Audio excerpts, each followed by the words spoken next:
This is the Discworld. It travels the void on the back of a turtle with the scale of a continent and the thoughts of geology. Down on the surface, the twin city of Ankh-Morpork is currently being consumed by a fire so intense it has begun to burn with octarine, the eighth color of magic. Legends usually attribute this total urban destruction to dragonfire or the wrath of the gods. In this case, the catastrophe began when a man in a colorful shirt arrived at the docks and started asking for directions. This visitor carries a wealth that the local economy isn't prepared to handle, turning a bumbling vacation into a city-wide death trap. Twoflower is the disc's first tourist. He treats a city of throat slitters like a theme park, obliviously waving around a handful of gold coins that could buy most of the street he's standing on. He is protected by the luggage, a trunk carved from sapient pearwood. It follows him on hundreds of tiny legs, possessing the fierce loyalty of a guard dog and the predatory instincts of a shark.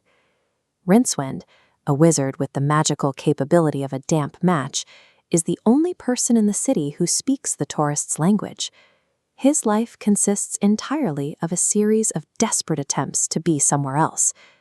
But the city's ruler, the patrician, has seen the gold. He's made Rincewind a guide, with the explicit instruction that if the tourist dies, Rincewind's own execution will be the most talked about event of the decade. Rincewind is now pinned between a criminal underworld that wants Twoflower's head and a dictator who will take Rincewind's if Twoflower so much as trips. As Twoflower's gold enters the system, the city's tower structures begin to buckle.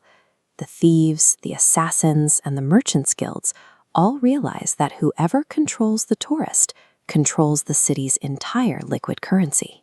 Rincewind is frantically looking for an exit, while Twoflower is busy adjusting his spectacles, convinced he's witnessing a charming display of local hospitality. The convergence happens at the Broken Drum Tavern. 3 rival guilds crash through the doors simultaneously, turning a quiet drink into a territorial war. Ankh-Morpork's criminal stability was built on a predictable level of violence. This sudden influx of infinite wealth has warped that logic, creating a chaotic center of gravity that no one can control. The tavern becomes a blender of flying axes, poison darts, and heavy furniture. The luggage systematically eats anyone holding a weapon.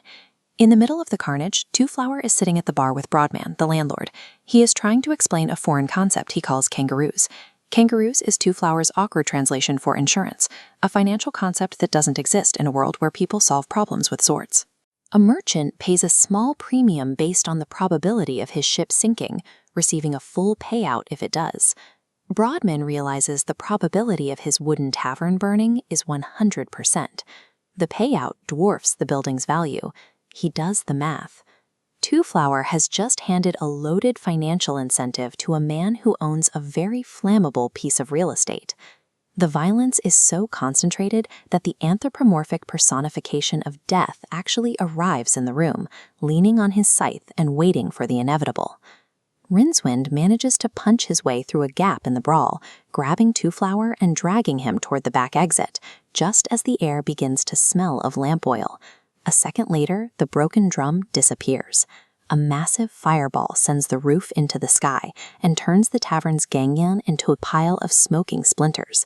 The survivors are left wondering which of the city's many monsters finally managed to level the legendary tavern. The answer was in the cellar. Broadman had poured out his oil barrels and struck a match the moment he was clear. He wasn't interested in the tavern. He was interested in the insurance payout. The fire didn't stop at the tavern walls. It followed the oil and the dry wood of the district, growing into the inferno that would eventually redefine the city's skyline.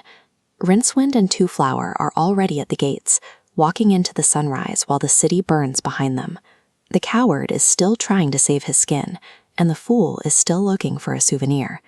In a city where wizards can warp reality, the ultimate destructive force turned out to be a simple act of insurance fraud. Ankh-Morpork was leveled by the cold, calculated application of capitalist risk.